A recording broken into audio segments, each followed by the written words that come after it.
রুমার পর থানচিতেও সোনালী ব্যাংকের ম্যানেজারকে অপহরণের ছক কুকি চিনের রুখে দেয় পুলিশ। আবারও অশান্ত পাহাড়। থানচি বাজার কেউ আসে না ভয়ে। টানা 1.5 ঘন্টা গোলাগুলি হয়েছে। কখন কার জীবন চলে যায় হঠাৎ করে পড়তে পারে, গুলি খেয়ে মরে যেতে পারে। থানচি থানার দুদিক থেকে সদস্য সন্ত্রাসীরা হামলা করে সোনালী ব্যাংক গার্ডে নিয়োজিত পুলিশ সদস্য এবং বাজারে এলোপাথারি গুলি চালিয়ে তাণ্ডব সৃষ্টি করে আমরা এই কর্মকাণ্ডকে প্রতিহত করেছি। নিজামুদ্দিনের ল্যাপটপ থেকেই সাইবার হামলার পরিকল্পনা ছিল কেএনএফ-এর। বিচক্ষণতা ব্যর্থ হয় চেষ্টা। 2 দিন পর স্বামীকে ফিরে পেয়ে আবেগ আপ্লুত স্ত্রী। অনেক খুশি, মানে একটা মানুষকে পাবো কিনা এরকম অনিশ্চয়তার মধ্যে ছিলাম। আপনাদের সবাইকে ধন্যবাদ আমাকে এই সময় আমাকে সহযোগিতা করার জন্য। ল্যাপটপ থেকে কোনো সাইবার ওয়ার্ল্ডের এই ব্যাংকে কোনো হামলা বা কোনো কিছু করা যায় কিনা তারা কিন্তু ল্যাপটপ ওপেন করে অনেক চেষ্টা করেছে। আজকে থেকে সাহসী অভিযান পরিচালনা করব। দেখছিলেন প্রধান শিরোনাম। রাতের সময় সঙ্গে আছি আমি গোলাম রাব্বি। এবার অন্যান্য শীর্ষ সংবাদ। লঞ্চে পুরানো চিত্র, ঈদযাত্রায় ঘরমুখী মানুষের ঢল। পদ্মা সেতুর কল্যাণে নতুন রূপে সদরঘাট, বললেন নৌ প্রতিমন্ত্রী। ট্রেন বাসে চিরচেনা ভোগান্তি না থাকায় স্বস্তি। বিএনপির আন্দোলন শেষ হয়ে যায়নি, বেগবান করে সরকার পতনের হুঁশিয়ারি মির্জা ফখরুলের। আন্দোলনে ব্যর্থ হয়ে অন্ধকারে ঢিল ছুটছে দলটি, মন্তব্য ওবায়দুল কাদেরের। চাঙ্গি বিমানবন্দরের আদলে 3rd টার্মিনালের নির্মাণ কাজ প্রায় শেষ। ঠিকাদার প্রতিষ্ঠানের কাছ থেকে কাল দায়িত্ব নিচ্ছে সিভিল এভিয়েশন। অক্টোবরে যাত্রী সেবা চালু। এবং জুমাতুল বিদায়, পবিত্র আল-আকসায় মুসল্লিদের ঢল, প্রতিবাদে বিক্ষোভ।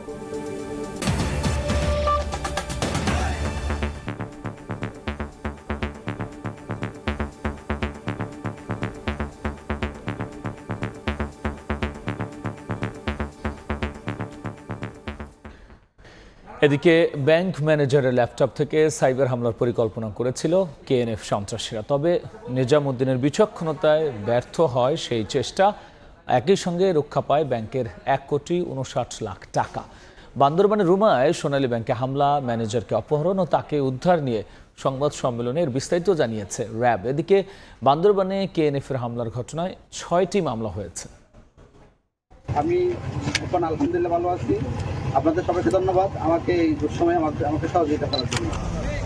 দীর্ঘ 48 ঘন্টা অনিশ্চয়তার পর সোনালী ব্যাংকের ম্যানেজার নিজামুদ্দিনকে ফিরে পেল তার পরিবার। বৃহস্পতিবার রাতে উদ্ধারের পর শুক্রবার সকালে তাকে ফুলের অভ্যর্থনা জানানো হয়। স্বামীকে ফিরে পেয়ে স্বস্তি জানান নিজামের স্ত্রী। একটা মানুষকে পাবো কিনা এরকম অনিশ্চয়তার মধ্যে ছিলাম, এখন পেয়েছি আলহামদুলিল্লাহ। বৃহস্পতিবার সন্ধ্যায় বান্দরবানের রুমার বেথেলপাড়া এলাকায় শ্বাসরুদ্ধকর অভিযানে নিজামুদ্দিনকে উদ্ধার করে র্যাবের আভিযানিক দল। এ নিয়ে শুক্রবার সকালে সংবাদ সম্মেলন করে সংস্থাটি।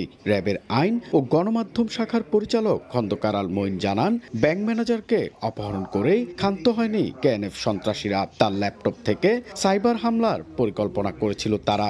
তাদের একটা পরিকল্পনা ছিল যে ল্যাপটপ থেকে কোনো সাইবার ওয়ার্ল্ডের এই ব্যাংকে কোনো হামলা বা কোনো কিছু করা যায় কিনা তারা কিন্তু ল্যাপটপ ওপেন করে অনেক চেষ্টা করেছে, সেটি তারা পারেনি। কেএনএফ সন্ত্রাসীদের ধরতে ও লুট হওয়া অস্ত্র, গুলি উদ্ধারে সাঁড়াশি অভিযানের ঘোষণা দেয় র্যাব। সিসিটিভি ফুটেজ পেয়েছি যেখানে স্থানীয় যারা জনগোষ্ঠী আছেন তাদেরকে দেখিয়ে আমরা যারা এই সন্ত্রাসী কার্যক্রম করছি তাদেরকে আমরা শনাক্ত করার চেষ্টা করি। নিজেদের কৌশল অবলম্বন করে ব্যাংক ম্যানেজারকে উদ্ধারের কথা হয়েছে জানিয়ে র্যাব জানায়, টানা 30 ঘন্টা অভিযানের পর কেএনএফ সন্ত্রাসীরা র্যাবের পাতা ফাঁদে পা দেয় এবং অপহৃত ব্যাংক ম্যানেজারকে মোটরসাইকেলে করে রুমার একটি জায়গায় রেখে চলে যায়। চট্টগ্রামে যে বিরাজমান শান্তি পরিস্থিতি ছিল আছে সেটা অক্ষুণ্ণ রাখতে আমাদের সকল সংস্থা আমরা কিন্তু সেটা কাজ করে যাচ্ছি। গত মঙ্গলবার রুমায় সোনালী ব্যাংকে হামলা ও ম্যানেজার নিজামুদ্দিনকে অপহরণ করে কেএনএফ সন্ত্রাসীরা। এ সময় বেশ কিছু অস্ত্র ও গুলিও নিয়ে যায় তারা। এন এ জাকির, সময় সংবাদ, বান্দরবান। বান্দরবানের এই ঘটনা সবশেষ এবং বিস্তারিত আলোচনার জন্য স্টুডিওতে যুক্ত হয়েছেন সহকর্মী আফজাল হোসেন। যাচ্ছি তার কাছে। আফজাল, আমরা এই যে 2 দিনের যে ঘটনা দেখলাম, এই উদ্ভূত পরিস্থিতির পর অবশেষে আমরা ব্যাংক ম্যানেজারকে উদ্ধারের কার্যক্রম দেখলাম এবং এখন বলছে র্যাব যে সাঁড়াশি অভিযান চলছে। সেই ক্ষেত্রে সাঁড়াশি অভিযান কি কেন্দ্র করে বা কি তাদের আসলে সফলতার কোনো চিত্র কি পাওয়া গেছে? না, সাঁড়াশি অভিযান আজকে থেকেই শুরু হয়েছে, এটি র্যাব জানিয়েছে। আর সাঁড়াশি অভিযানের আপডেট কি সেটি হয়তো আমরা সহকর্মী কমলদের কাছ থেকেই কিছুক্ষণ পরে জেনে নেব। আর এখন ধরেন ঈদের মৌসুম, তো ঈদকে কেন্দ্র করে বান্দরবন এলাকায় পর্যটকদের আনাগোনা বাড়বে বা পর্যটকদের বরণ করে নেওয়ার জন্য যখন প্রস্তুতি চলছে ঠিক তখনই এই ধরনের ঘটনা ঘটেছে এবং বান্দরবনের থানচি এলাকায় এখন আতঙ্কের নগরীতে পরিণত হয়েছে। থানচির বাজার বলেন, লোকালয় বলেন, সেখান থেকে মানুষ নিরাপদ স্থানে সরে যাচ্ছেন এবং আশেপাশে যে আত্মীয় স্বজনের বাড়ি যাচ্ছে সেখানে অবস্থান নিচ্ছেন। 14টি অস্ত্র উদ্ধার এবং কেএনএফ নির্মূলেই চলছে অভিযান। এই যেটি সাঁড়াশি অভিযানের কথা বলছিলাম, সাঁড়াশি অভিযানটি মূলত করছে সেনাবাহিনী, বিজিবি, র্যাব এবং পুলিশ, 4টি সংস্থা যৌথভাবে এই অভিযানগুলো করবে এবং যতক্ষণ পর্যন্ত কেএনএফ নির্মূল না হবে ততক্ষণ পর্যন্ত এই অভিযান চলবে। কুকিচিনের খোঁজে ড্রোন। অনেকেই ধারণা করছেন ওখানকার স্থানীয় আইনশৃঙ্খলা রক্ষাকারী বাহিনী যে থানচি থানা থেকে 1 কিলোমিটার অথবা 1.5 কিলোমিটারের মধ্যেই কিন্তু এই কুকিচিনের সদস্যরা আত্মগোপন করে আছে, সেই কারণে ড্রোন দিয়ে তাদেরকে খোঁজা হচ্ছে এবং সেই অনুযায়ী তারা ব্যবস্থা নেবেন। ফের আক্রমণের আশঙ্কাও তারা করছেন এবং সতর্ক অবস্থানে আইনশৃঙ্খলা রক্ষাকারী বাহিনী রয়েছে। রুমা থানচিতে ব্যাংক ডাকাতি, অস্ত্র লুটের ঘটনায় 6টি এখন পর্যন্ত মামলা হয়েছে এবং কুকিচিনের যে সদস্যদের অজ্ঞাতনামা আসামি করে এই মামলাগুলো মূলত হয়েছে। সেই ক্ষেত্রে এই যে সাঁড়াশি অভিযান চলছে এবং একটা নির্দিষ্ট এলাকাকেই কিন্তু ড্রোন দিয়ে খোঁজা হচ্ছে, যে সেক্ষেত্রে তাদের কি কোনো যে তারা কোন জায়গায় অবস্থান নিয়েছে বা তারা হামলা করার আশঙ্কা করাচ্ছে, সেই প্রতি হামলার ব্যবস্থা কি আসলে আমাদের বাহিনীর রয়েছে বা সক্ষমতা তারা নিয়েছে? সেই ব্যবস্থায় আইনশৃঙ্খলা বাহিনী নিয়েছে। আমরা যেটি সাঁড়াশি অভিযানের কথা বলছিলাম, সাঁড়াশি অভিযানের খবর জানবো। সহকর্মী কমল দে আছেন বান্দরবনে। কমল, যে সাঁড়াশি অভিযান শুরু হয়েছে বলা হচ্ছিল, সেটির আসলে আপডেটটা কি? এখন পর্যন্ত আপডেট যেটি হচ্ছে, তারা বিভিন্ন জায়গায় গোয়েন্দা তথ্য সংগ্রহ করছে, কুকিচিনের অবস্থানটি কোথায় কোথায় আছে, কোন কোন এলাকায় আছে। আর আমি যদি বলি সোজা সবটা কথা বলি, যদি আমি বান্দরবন সদর থেকে থানসি কিংবা রুমার যেদিকে যান না কেন সেখানে কুকিচিনের কিন্তু শক্তিশালী অবস্থান রয়ে গেছে, সেটা সত্য কথা। বিশেষ করে আপনার রোয়াংছড়ি, রুমা, থানসি, লামা, আলিকদম, নাইক্যাংছড়ি সব জায়গায় কিন্তু যে কুকিচিন সদস্যদের তাদের অবস্থানটা সুসংগত।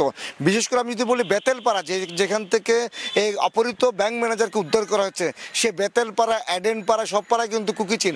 এবং আজকে আরেকটা তথ্য যেটা আমাদেরকে যে থানসি থানার ভারপ্রাপ্ত কর্মকর্তা সেটা যেটি বললেন, থানা থেকে 1.5 কিলোমিটারের মধ্যে কুকিচিনের কিন্তু বড় আস্থারা রয়েছে, এমনও তথ্য রয়েছে। অর্থাৎ কুকিচিন সদস্যদেরকে দূরে নয়, তারা আশপাশের এলাকাতে আছে এমনটা। এবং আরও একটি তথ্য রয়েছে আমরা যেটা জানতে পারি, সেটা হলো বান্দরবন সদরের বিভিন্ন পাড়া মহল্লায় কুকিচিন সদস্যদের অবস্থান রয়েছে, সেটিও কিন্তু রয়েছে।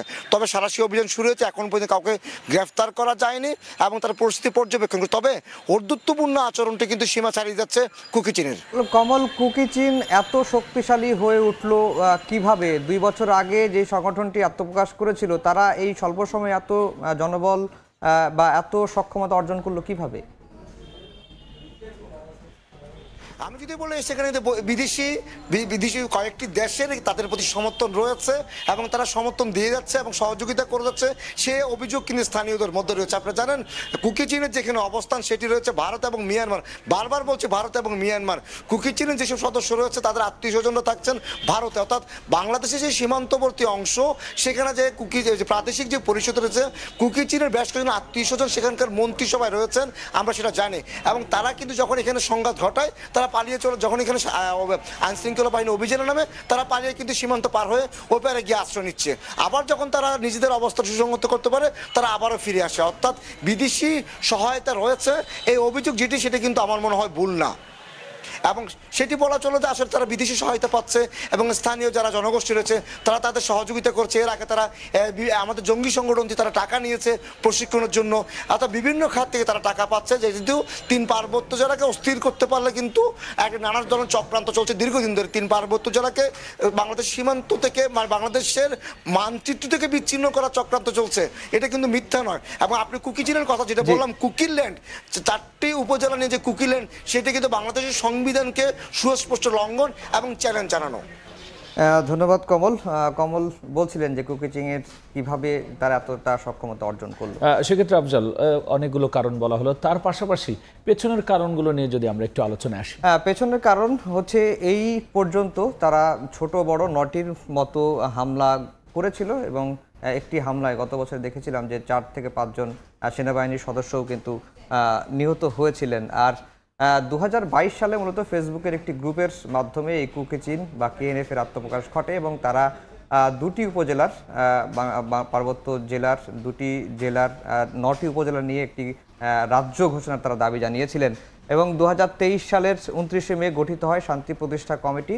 যখন কুকিচিন হামলা করছিল আমাদের আইনশৃঙ্খলা বাহিনীও পাল্টা জবাব দিচ্ছিল। এর এক পর্যায়ে এসে তারা শান্তি প্রতিষ্ঠায় আন্দোলন অস্ত্র ছেড়ে দেওয়ার একটি প্রস্তাব দেয় এবং তাদের নিয়েই গঠিত হয় শান্তি প্রতিষ্ঠা কমিটি। এই কমিটি 2টি বৈঠকও হয়েছিল এবং কুকিচিন বলেছিল তারা শান্তির পথে ফিরে আসবে, কিন্তু এই যে ঘটনাটি ঘটলো এই ঘটনার পরে শান্তি চুক্তির যে শান্তি প্রতিষ্ঠার যে উদ্যোগ যারা নিয়েছিলেন নেপথ্যে থেকে তারাও কিন্তু এখন পিছু হটছেন। গোষ্ঠীর সামর্থ্য, সদস্য সংখ্যা বিস্তৃতির ইঙ্গিত দিতে, অর্থাৎ নিজেরা যে সংখ্যা এবং তাদের যে পরিসর বিস্তৃত হয়েছে এই সাম্প্রতিক সময়ে ব্যাংক ডাকাতির ঘটনা এবং ব্যাংক ম্যানেজার যে অপহৃত ঘটনা সেটিকেই জানান দিতেই এই ধরনের ব্যবস্থা বা পদক্ষেপ নিয়েছিল কুকিচিন, এমনটাই কিন্তু আমরা জানতে পারছি নিরাপত্তা বিশ্লেষকদের তরফ থেকে। আফজাল, অসংখ্য ধন্যবাদ আলোচনায় যুক্ত হওয়ার জন্য। ঈদের আগে পুরনো রূপে ফিরছে লঞ্চ। ছুটির দিনে ঢল নেমেছে ঘরমুখী মানুষের। সদরঘাট থেকে যাত্রী বোঝাই করে ছাড়ে প্রতিটি লঞ্চ। এদিকে সড়ক ও ট্রেনে ভোগান্তি না থাকা এখনো পর্যন্ত স্বস্তিতেই বাড়ির পানে ছুটছেন নগরবাসী। ঈদযাত্রার তৃতীয় দিনে এসে অনেকটা আগের রূপে ফিরেছে সদরঘাট। যাত্রী বোঝাই করেই ঘাট ছাড়ে এক একটি লঞ্চ। শুক্রবার ছুটির দিনের সন্ধ্যায় ঘরমুখী মানুষের ভিড় বাড়ে সদরঘাটে। যে যেভাবে পেরেছেন গাদাগাদি করে জায়গা করে নিয়েছেন লঞ্চে। ঠিকঠাক মতো ছাড়তেছে এবং ভাড়া ঠিক আছে। বাড়ি সবার সাথে যে ঈদ করব অন্যরকম একটা লাগে আনন্দে। ঈদযাত্রা পরিস্থিতি দেখতে এদিন সদরঘাট পরিদর্শন করেন নৌ পরিবহন প্রতিমন্ত্রী। পরে তিনি জানান পদ্মা সেতু হওয়ায় বদলে গেছে সদরঘাটের চিত্র। পুরো লঞ্চ থেকে ছাদ পর্যন্ত মানুষ লোকাল হয়ে গেছে, এই ছবি কিন্তু আর পাওয়া যাবে না। রেলপথেও স্বস্তি নিয়ে বাড়ি ফেরেন মানুষ। শুক্রবার সকাল থেকেই কমলাপুর পানে ছোটেন উৎসবপ্রিয় মানুষ, সঙ্গে প্রিয়জনের জন্য কেনা রঙিন কাপড় ভর্তি লাগেজ। গত কয়েকদিনের তুলনায় এদিন যাত্রীচাপ বেশি থাকলেও ট্রেনে উঠতে কিংবা আসন পেতে খুব বেশি ঝামেলায় পড়তে হয়নি কারোরই। ট্রেনও ছাড়ে ঠিকঠাক মতো।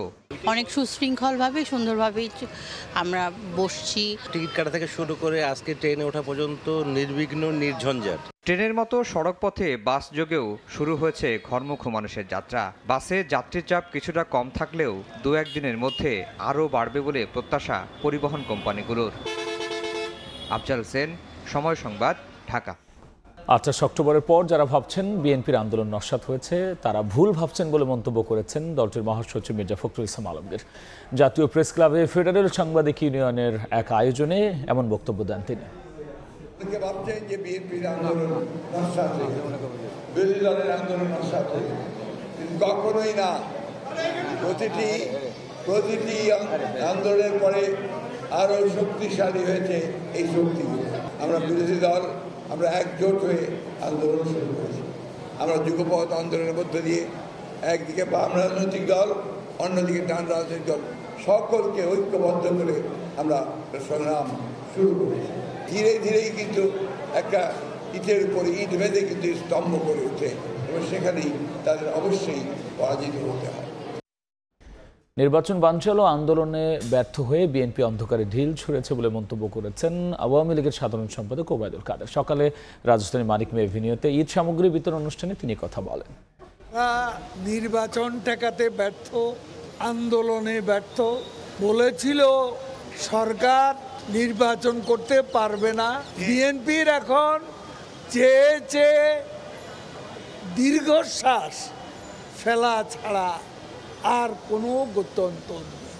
তারা আজকে বলে সরকার দেশ জুড়ে হরিলুট চালাচ্ছে। কিভাবে হরিলুট চলছে, কোথায় হরিলুট চলছে? অন্ধকারে ঢিল ছুড়বেন, সত্য বলুন। ঈদের আগে শেষ শুক্রবারে সমান ভিড় পোশাক, জুতা, অলংকার সহ সব দোকানে ক্রেতা বিক্রেতাদের মধ্যে এখন চলছে সাইজ মেলানোর যুদ্ধ। এদিকে চাঁদ রাত পর্যন্ত এমন ভিড় থাকার প্রত্যাশা বিক্রেতাদের। ডিজাইন মিলছে তো রং মিলছে না, আবার পোশাকের সঙ্গে জুতা মিলছে না। কেনাকাটায় যুদ্ধ, এখন সাইজ মেলানো। ঈদ বাজারের শেষ শুক্রবারে বিপণী বিতানগুলোতে ক্রেতাদের উপচে পড়া ভিড়। সাইজের না হলো বড়গুলো নিয়ে নিচ্ছি, যেগুলো মানুষ নেয়নি, কারণ গরম পড়েছে তীব্র। ব্লু এর মধ্যে আর কি একটু হোয়াইটের মধ্যে একটু ডিজাইন থাকলে ভালো লাগে আর কি। গরমকে প্রাধান্য দিয়ে এবার সুতি পোশাকে জোর দিচ্ছেন ক্রেতারা। বেশিরভাগ চলছে সুতি ও কটনের 1 পিস 3 পিস। জুতার ক্ষেত্রেও পছন্দের তালিকায় শীর্ষে আরামদায়ক স্লিপার। পোশাক তো লাইট ওয়েট হবে বা হালকা কালারের। মূলত জুতা এবার অন্যান্য অ্যাকসেসরিজ যেগুলি আছে সেগুলি কিনছি। এছাড়া মালা, নেকলেস, কানের দুল, আংটি সহ গহনার চাহিদা এখন তুঙ্গে। প্রকারভেদে 100 টাকা থেকে 5000 টাকা পর্যন্ত বিক্রি হচ্ছে এসব পণ্য। পাঞ্জাবির একটা ভালো সাড়া পাচ্ছি, লেডিসের ক্ষেত্রেও কুর্তি 3 পিস অনেক ভালো সেল হচ্ছে। মার্কেটে একটা পর্যন্ত খোলা রাখে, আজকে হয়তো 2টা পর্যন্ত খোলা রাখতে পারে। এদিকে স্বর্ণালংকার ও হীরের অলংকারের দোকানেও লেগেছে ঈদের ছোঁয়া। জিনাতারা যশোয়া, সময় সংবাদ, ঢাকা। সময় ভূমিকম্পে কেঁপে উঠল যুক্তরাষ্ট্রের নিউ ইয়র্ক সহ আশপাশের এলাকায়। স্থানীয় সময় শুক্রবার সকালে বিরল এই ভূমিকম্প অনুভূত হয়। যে শীর্ষ সংবাদ জানিয়ে দিচ্ছে আরও একবার, রুমার পর থানচিতে ও সোনালী ব্যাংকের ম্যানেজারকে অপহরণের ছক কুকি চীনের রুখে দেয় পুলিশ। নিজামের ল্যাপটপ থেকে সাইবার হামলার পরিকল্পনা ছিল কেএনএফ-এর। লঞ্চে পুরানো চিত্র, ঈদ যাত্রায় ঘরমুখী মানুষের ঢল। পদ্মা সেতুর কল্যাণে নতুন রূপে সদরঘাট, বললেন নৌ প্রতিমন্ত্রী। ট্রেন বাসে চিরচেনা ভোগান্তি না থাকায় স্বস্তি। এবং যুক্তরাষ্ট্র নিউ ইয়র্ক ও নিউ জার্সিতে বিরল ভূমিকম্প। রিক্টার স্কেলে মাত্রা ছিল 4.8। কোনো হতাহত কিংবা ক্ষয়ক্ষতির খবর পাওয়া যায়নি।